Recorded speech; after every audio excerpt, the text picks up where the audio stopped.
buenas noches para todos y para todas. Espero que estemos en las manos de nuestro amado Señor Jesucristo, en su regazo, que sea Él obrando su perfecta voluntad en nuestras vidas. Después de que termina la Semana Mayor, la Semana Santa, uno escucha a muchas personas, inclusive ahora con el boom de las redes sociales, empiezan a poner felices Pascuas, felices Pascuas, feliz Pascua, feliz Pascua. Y bueno, y empiezan a hablar de la Pascua. ¿Y qué es la Pascua? Puede que muchos de ustedes lo tengan muy claro, pero vamos a terminar de hablar un poquito de ello. La celebración de la Pascua es uno de los eventos más significativos en la historia bíblica. Al recordarlo, los creyentes celebramos visible y activamente la obra redentora de Dios por su pueblo a lo largo de todas las escrituras. Dios tiene un plan. ¿Sabían ustedes? Desde el mismo momento que Dios creó el hombre, tenía un plan. ¿Recuerdan ustedes que Jesús vivía en una eternidad con su Padre, cierto? ¿Lo recuerdan? Que lo podemos leer en varios textos, pero que uno de los textos principales es Juan capítulo 1, versículo 1 y 2, ¿cierto? En el principio existía el verbo, la palabra, ¿cierto? Y aquel que la palabra estaba con Dios y era Dios. Por medio de él y para él fueron hechas todas las cosas y nada de lo que existe fue hecho, Señor. El Padre y el Hijo estaban en medio juntos y el Padre tenía un plan. Yo me imagino que entre los dos hablaron y le dijo, y finalmente vas a tener que ir a la tierra. El sábado santo Rui y yo hicimos una vigilia pascual personal con el texto de Isaías 53, todo el texto de Isaías capítulo 53. Y ese texto de Isaías 53, en el versículo 1, pues habla de algo bien bonito, ¿cierto? ¿A quién va a creer? ¿Quién va a creer en nuestro mensaje? ¿A quién ha revelado el Señor su brazo poderoso? Y habla de su Hijo Jesús, que creció como una planta tierna que hundió sus raíces en tierra seca. Y hacía una fotografía tan espectacular de Jesús. Pero por allá en el versículo 10, y no se nos olvide que este pasaje fue escrito aproximadamente 700 años antes de que Jesús viniera a la tierra, ¿cierto? Y dice en el versículo 10 que Jesús, este siervo sufriente que vimos en Semana Santa,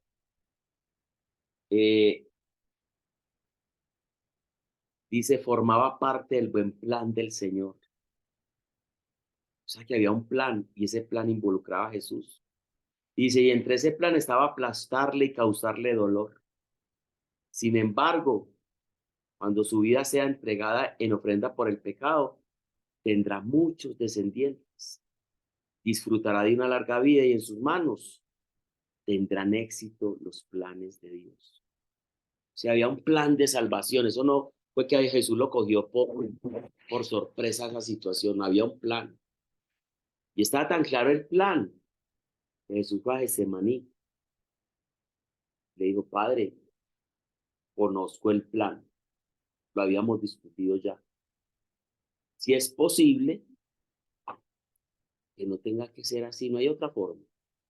Que ella no tenga que beber ese cáliz, si es posible. Pero Padre, como es un plan, que no se haga mi voluntad, sino la tuya. Y el Padre le mandó un ángel a que lo fortaleciera y casi que le dijera, no, hijo, el plan sigue su marcha. Y la obediencia de Jesús hizo que ese plan tuviera éxito, como lo dice en Isaías 53:10. Por medio de él tendrán éxito los planes de Dios. Jesucristo es la imagen de Dios. Muchos repiten como loro, sobre todo en las iglesias evangélicas, amén, amén, amén. palabra amén es así sea, por encima de cualquier cosa. Cuando usted dice amén, debía pensarlo 2 veces antes de decir amén. Porque es que decir amén es decir así es, así sea, por encima de cualquier duda. Pongo mi vida inclusive por encima de ese amén. Jesucristo fue el amén de Dios. Sin embargo, muchos cristianos a veces no comprendemos de qué se trata la celebración de la Pascua. Para identificar y analizar y meditar en los aspectos fundamentales, necesitamos considerar la historia de la redención para entender la Pascua. Por eso vamos a hacer un pequeño bosquejo de qué significa la Pascua. Porque hay 3 Pascuas. La primera sucedió, la segunda también y la tercera estará por suceder. La primera Pascua la encontramos en el Antiguo Testamento. Es la festividad religiosa que se celebra en la primera luna llena de primavera, en la que los judíos conmemoran la liberación de la esclavitud de su pueblo en Egipto. Esa es la que llaman la Pascua judía. Los judíos tienen una Pascua. Y les voy a decir algo más. Jesús celebró esa Pascua. De acuerdo con el Nuevo Diccionario Ilustrado de la Biblia, la palabra Pascua viene del vocablo hebreo Pesá. Pesá, así se pronuncia, Pesá, que significa literalmente pasar por alto. Pascua viene de Pesá, que quiere decir pasar por alto. Preservar, en otras palabras, mostrar misericordia. Su primer uso en las Escrituras se encuentra en Éxodo 12 y nos ofrece a todos los elementos esenciales que serán considerados en el resto de la Biblia. En la tierra de Egipto el Señor le habló a Moisés y a Aarón y les dijo, mire, este mes será para ustedes el principio de los meses, será el primer mes del año para ustedes. Hablen a toda la congregación del pueblo de Israel y díganle, el día 10 de este mes cada uno tomará para sí un cordero, según sus casas paternas, un cordero para cada casa. Pero si la casa es muy pequeña para un cordero, o sea, hay muy poquitos habitantes, entonces él y el vecino más cercano de su casa tomarán uno según el número de personas, conforme a lo que cada persona coma, dividirán ustedes el cordero. El cordero será un macho sin defecto de un año, sin defecto, puro, no podía tener cicatrices, no podía tener ningún defecto y debía tener un año no más. Lo apartarán de entre las ovejas y de entre las cabras y lo guardarán hasta el día 14 del mismo mes. Entonces toda la asamblea de la congregación de Israel lo matará al anochecer. Ellos tomarán parte de la sangre y la pondrán en los 2 postes y en el dintel de las casas donde lo coman. Comerán la carne esa misma noche asada al fuego y lo comerán como un pan sin levadura y con hierbas amargas. Ustedes no comerán nada de él crudo, ni hervido en agua, sino asado al fuego, tanto como su cabeza como sus patas y sus entrañas. No dejarán nada de él para la mañana, sino que lo que quede de él para la mañana lo quemarán en el fuego. De esta manera lo comerán ceñidos sus cinturas, las sandalias en sus pies y el callado en en su mano lo comerán apresuradamente, porque es la Pascua del Señor, el Peshá, el paso por alto del Señor. Esa noche pasaré por la tierra de Egipto y heriré a todo primogénito en la tierra de Egipto, tanto de hombre como de animal, y ejecutaré juicio contra todos los dioses de Egipto. Yo, el Señor, lo afirmo. La sangre les será a ustedes por señal en las casas donde estén. Cuando yo vea la sangre, pasaré de largo, pesá, pasaré por alto, y ninguno plaga vendrá sobre ustedes para destruirlos cuando yo hiera la tierra de Egipto. Y ese día será memorable para ustedes y lo celebrarán como la fiesta del Señor. Lo celebrarán por todas sus generaciones como ordenanza perpetua. Pero es que esa ordenanza era para el pueblo de Israel. Era el Pesá de Israel, era la Pascua de Israel. Ahora pasaré por alto. En el Nuevo Testamento, Egipto tipifica el pecado. Él iba a castigar a Egipto, al pecado, iba a acabar con los dioses del pecado de Egipto, iba a pasar por alto el pecado en nosotros, en Israel, en su pueblo elegido, en el nuevo pacto, nosotros.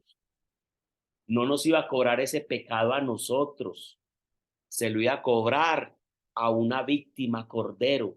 En ese tiempo el cordero era un animal y ese animal era sacrificado, pero en este tiempo el cordero es el mismo Jesús, el que cargó con el pecado de nosotros. Y ese cordero lo celebramos en una cena pascual. Nos comemos su sangre y nos tomamos su sangre y nos comemos su cuerpo. Ahora vamos a ver entonces ese Pesá cristiano que es diferente al Pesá judío. Luego de leer este pasaje del Antiguo Testamento hablando de la Pascua judía, del Pesá judío, hay varias cosas que resaltan. Lo primero es que Dios es el personaje central de esta historia. El personaje central no es el cordero que mataban. El personaje central no era el pueblo de Israel ni el sumo sacerdote. El personaje principal, central, era Dios. Al observar el texto bíblico, todo el texto bíblico, Dios Padre, Hijo y Espíritu Santo es siempre la palabra más importante. Nuestra primera tarea al estudiar la Biblia debe ser descubrir la voz de Dios y su obra en la historia. Nosotros no leemos la Biblia para ser eruditos, para mostrar que sabemos, para darle vidriazos a las personas en la cabeza y decirle inconverso, para denotar los errores de los demás. No, nosotros leemos la palabra de Dios para encontrarnos con Él. En el caso de la Pascua es evidente que se trata de una institución divina o idea de Dios. No pasemos por alto ni olvidemos que la Pascua es la Pascua del Señor, tanto la primera Pascua de los judíos como la Pascua cristiana. Su propósito y valor están eternamente ligados a la obra de Dios. En nuestras celebraciones y servicios de adoración, aún hasta el día de hoy, hemos de asegurarnos que nada llegue a ser más visible o admirable que Dios y su obra gloriosa de redención.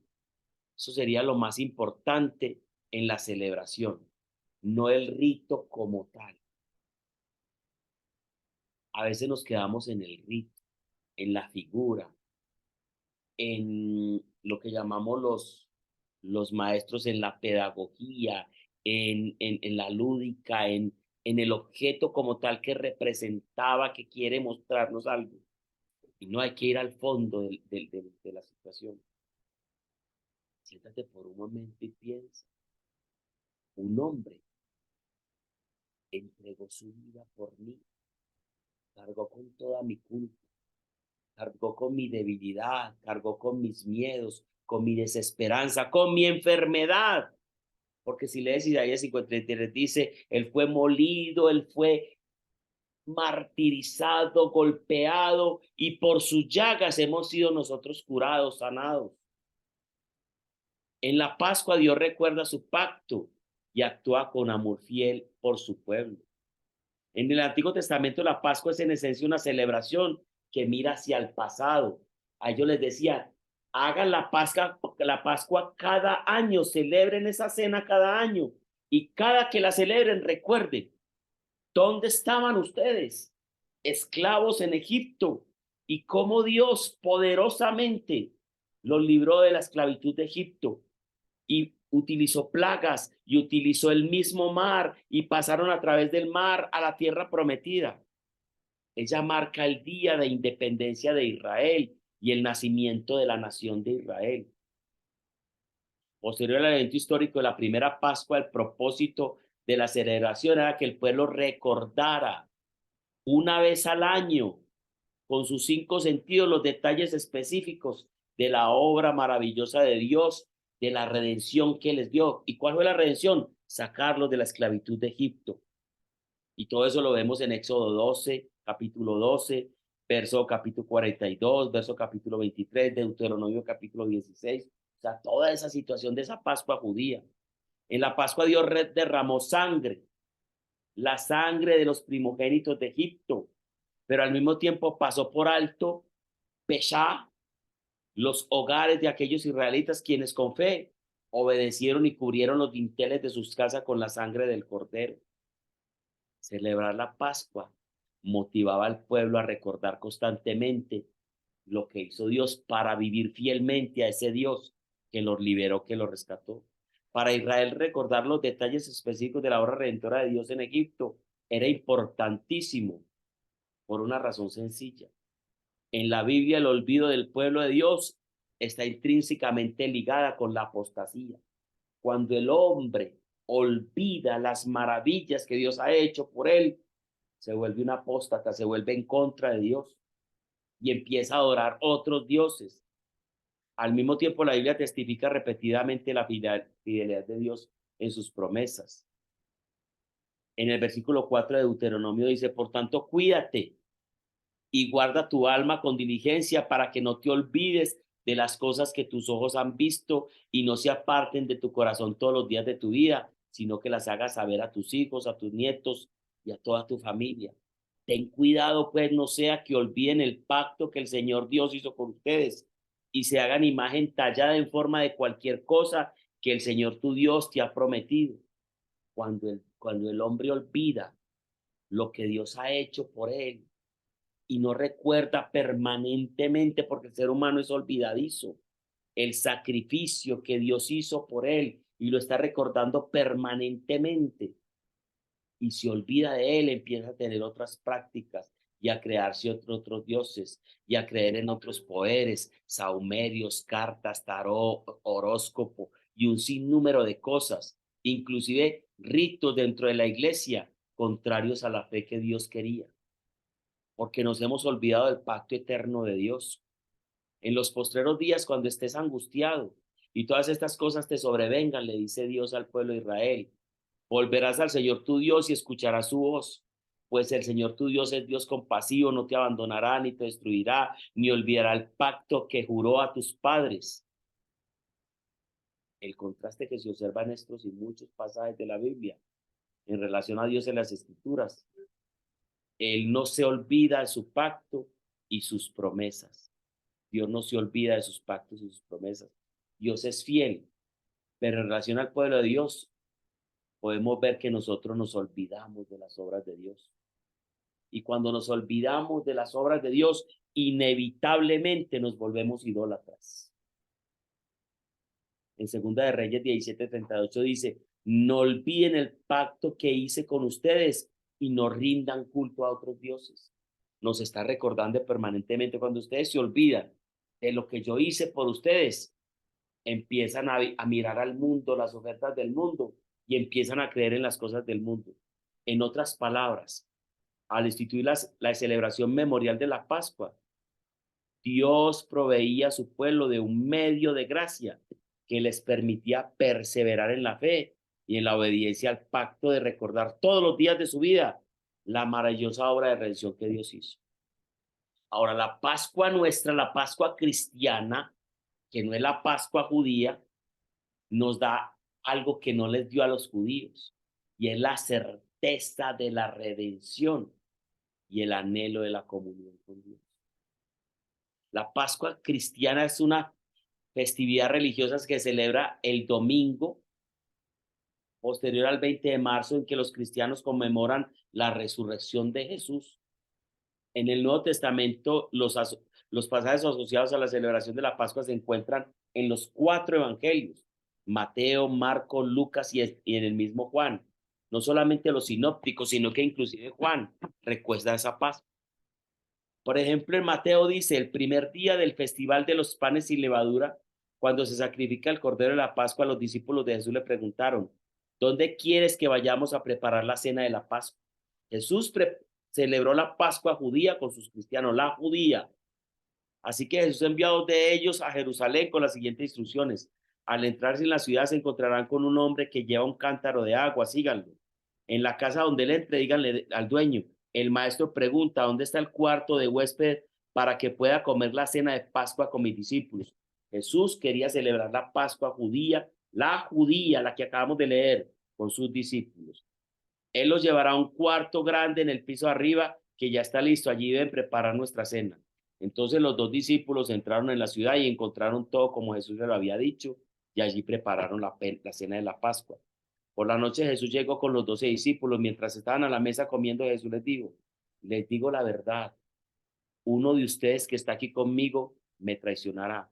Ellos muy afligidos le preguntaron, ¿seré yo, Señor? Él contestó, es uno de ustedes 12 que come de este plato conmigo. Pues el Hijo del Hombre tiene que morir tal como lo declararon las Escrituras hace mucho tiempo. Pero qué aflicción le espera a aquel que lo traiciona. Para ese hombre sería mucho mejor no haber nacido. Mientras comías, Jesús tomó un poco de pan y lo bendijo. Luego lo partió en trozos, se lo dio a los discípulos y les dijo, tómenlo porque este es mi cuerpo. Y qué cosa tan tremenda. En la celebración de la Pascua judía, Jesús instaura la Pascua cristiana y toma el pan y dice, tomen este pan y cómanlo porque este es mi cuerpo. Y tomó en sus manos la copa de vino, dio gracias a Dios por ella y se la dio a ellos y la bendijeron y bendijo la copa y les dijo, esta es mi sangre, la cual confirma el pacto entre Dios y su pueblo. Ellos todavía no sabían lo que iba a pasar, porque posterior a eso moriría en la cruz y esa sangre sellaría el pacto eterno. Él sería el Cordero de Dios sacrificado por los pecados de su pueblo y es derramada como sacrificio por muchos, sigue diciendo Jesús. Les digo la verdad, no volveré a ver el vino hasta el día en que lo vea de nuevo en el reino de Dios. La Pascua judía fue celebrada, consumada, redefinida por nuestro precioso Salvador en ese momento. Él utilizó la Pascua judía, la más importante de las fiestas judías, como el punto de partida para la institución de la Cena del Señor y la inauguración del nuevo pacto.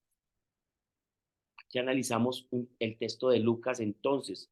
Cuando llegó la hora, Jesús se sentó, le leí en el de Mateo, en el de Lucas dice, cuando llegó la hora, Jesús se sentó a la mesa y con ellos los apóstoles les dijo, intensamente, oiga, porque intensamente he deseado comer esta Pascua con ustedes antes de padecer, porque les digo que nunca más volveré a comerla hasta que se cumpla en el reino de Dios. Y tomando una copa después de haber dado gracias, dijo, tomen esto y repártanlo entre ustedes, porque les digo que de ahora en adelante no beberé del fruto de la vid hasta que venga el reino de Dios. Y tomando el pan después de haber dado gracias, lo partió y lo dio diciendo, este es mi cuerpo que por ustedes es dado. Hagan esto en memoria de mí. De la misma manera tomó la copa después de haber cenado diciendo, esta copa es el nuevo pacto en mi sangre que es derramada por ustedes. Luego de ese pasaje hay varias cosas que resaltan. Miren, un profundo anhelo de entrar en comunión con ellos tenía Jesús. Esto es vital para comprender la cena. Para Dios es un momento anhelado de comunión con su pueblo elegido, un momento de gozo expectante sostenido en la certeza de la redención futura. El anhelo del Salvador no ignora el padecimiento de la cruz, sino que más bien lo reconoce como el perfecto cumplimiento de la promesa que Dios hizo de otorgar a su pueblo su presencia para siempre. Cuando nuestra redención sea consumada, el reino de Dios será final y completamente establecido. Ahora, el segundo punto de la Pascua cristiana es una ceremonia modificada y un nuevo significado otorgado a esa Pascua. Damos gracias a Dios, no por el Cordero que libró a Israel de Egipto, sino por el Salvador, el Cordero de Dios, Jesucristo, que con su cuerpo y su sangre otorga redención eterna a todo el que cree en él y se acerca. Por eso Juan el Bautista cuando lo vio dice, miren, ese es el Cordero de Dios, el que quita los pecados del mundo. Y así empieza la celebración del proceso de la Pascua en la Eucaristía, diciendo esas palabras. De esta manera, la última Pascua se convirtió en la primera cena, el símbolo visible de la inauguración del nuevo pacto. Esta cena ya no apuntaría más al pasado, ya no es para recordar lo que pasó, sino a la liberación de la esclavitud definitiva del hombre sobre el pecado. La copa y el pan son elementos memoriales de esta Pascua. Primera de Corintios 5:7 dice, desháganse de la vieja levadura, quitando a ese perverso de entre ustedes. Entonces será como una nueva masa preparada sin levadura, que es lo que realmente son. Cristo, nuestro Cordero Pascual, ha sido sacrificado por nosotros. Cristo, nuestro Cordero Pascual. Pero nuestro sumo sacerdote, dice Hebreos 10, 12, 14, se ofreció a sí mismo a Dios como un solo sacrificio por los pecados. Validó para siempre. Luego se sentó en el lugar de honor a la derecha de Dios. Allí espera hasta que sus enemigos sean humillados y puestos por debajo de sus pies. Pues mediante esta única ofrenda, Él perfeccionó para siempre a los que estaba haciendo sanos. Hay una celebración y esa celebración la hacemos cada vez en la Eucaristía. Al igual que el pueblo de Israel celebraba la fiesta de la Pascua, nosotros también celebramos con gratitud el sacrificio del Hijo de Dios. La Cena del Señor nos recuerda que ahora vivimos en una nueva etapa en el programa del reino de Dios. Ahora somos beneficiarios de un nuevo pacto inaugurado en la cruz. La cena nos recuerda que nuestra esperanza está en el futuro, en la consumación del reino de Dios. Al comer el pan y beber de la copa en la Eucaristía, esperamos con plena certidumbre el día en que el reino de Dios sea establecido por completo, el día que nuestra redención llegue a su consumación y conclusión gloriosa. Una invitación a recordar, pero activamente. Hacemos esto en memoria de Él. El cristiano no celebra con recuerdos pasivos, sino con actos significativos. Recordamos al Señor, su amor, su misericordia, su gracia, recordamos su obra sacrificial por nosotros. Actos que en el presente nos trasladan al pasado, pero también al futuro. Comemos el pan y bebemos el vino, y al hacerlo, regresamos a aquel viernes donde el perfecto amor de Dios por nosotros se desplegó en la cruz. Al mismo tiempo, al celebrar la Pascua, saltamos también al domingo, al gozo de la tumba vacía, a la realidad de Cristo resucitado y glorificado. Y de ahí somos llevados al futuro, a la consumación del reino, cuando nos sentaremos con Él y celebraremos su sublime gracia. Es una celebración, no solo de la muerte, sino de la resurrección. Por eso decimos, anunciamos tu muerte, pero proclamamos tu resurrección. Ven, Señor Jesús, porque nosotros no solamente anunciamos la muerte de Cristo, sino que proclamamos la resurrección de Cristo. Porque si Cristo no hubiese resucitado, dice en Corintios 15, vana sería nuestra fe. Nosotros no tenemos un Dios muerto, tenemos un Dios vivo, un Dios resucitado.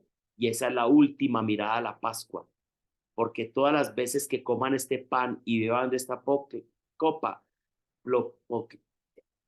proclamarán la muerte del Señor. Aquí me está gozando Rubí, hasta que Él venga. Se me pega la lengua. De manera que el que coma del pan o beba de la copa, ojo con lo que dice esto. Te voy a leer este texto y con eso cierro hoy. Porque todas las veces que coman este pan y beban esta copa, proclamarán la muerte del Señor hasta que venga. De manera que el que coma el pan o beba la copa del Señor indignamente será culpable del cuerpo y de la sangre del Señor. Por tanto, examínese cada uno a sí mismo y entonces coma el pan y beba de la copa.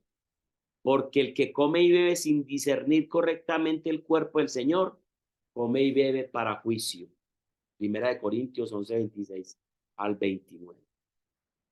La Pascua del Señor es permanente. Ese recordar que Dios pasó por alto, pasó por alto nuestro pecado, no lo cobró a nosotros, lo cobró en el cuerpo de su Hijo. Nos justificó por medio de esa muerte. Tú y yo fuimos justificados por la muerte de Jesucristo en la cruz. Jesucristo fue nuestro sustituto en esa cruz. Tú y yo debíamos estar en esa cruz, Él nos sustituyó en esa cruz y a través de ese sacrificio nos justificó y Dios pasó por alto nuestro pecado. Tenemos en el dintel de nuestro corazón la sangre del Cordero y el ángel exterminador viene y mira el sello del Espíritu Santo en tu corazón porque aceptaste el sacrificio de Jesucristo en la cruz por tus pecados, lo recibiste como tu Dios, tu Señor, tu Salvador, confiesas que crees en Él, que crees en su resurrección, y Dios no toma en cuenta tu pecado, te justifica. Y ahí se cumple Efesios capítulo 2, versículo 8. Por fe sois salvos, por confesar, y esto no por obra de ustedes, no por obras para que nadie se gloríe. Romanos 10, 9 al 10, si confiesas con tu boca que Jesús es el Señor y crees en tu corazón que Dios lo levantó entre los muertos, serás salvo. Por eso en la carta a los Romanos, que ya empezamos el capítulo 6, ya no hablaremos más de la justificación que hablamos desde el capítulo 3 hasta el 5. Ahora hablamos de la santificación, porque la justificación nos justifica del pecado. Dios no nos cobra el pecado, pero la justificación no quita el pecado de nuestro ser. Seguimos siendo seres humanos pecadores, con naturaleza pecaminosa. Y la única manera de vencer el pecado es caminar hacia la santificación. Es el segundo paso. No te quedes en la justificación. Si quieres ser un cristiano, empieza a caminar en la santificación. Dios quiere santificarte a través del Espíritu Santo, de gloria en gloria, de victoria en victoria, hasta que veas en un espejo el rostro de Cristo. Eso lo dice Pablo. Y ese es el proceso que empezamos a estudiar en la carta a los romanos, los que están juiciosos escuchando esa enseñanza. Padre, gracias por hacernos entender que la Pascua, cuando decimos felices Pascuas, es alégrate, siéntete feliz. Dios pasó de largo por tu vida y no cobró tu pecado. Te justificó inmerecidamente en la carne de su Hijo. Y lo único que tienes que hacer es aceptar ese regalo, creer en Jesucristo como tu Dios, como tu Señor, como tu Salvador, y serás salvo.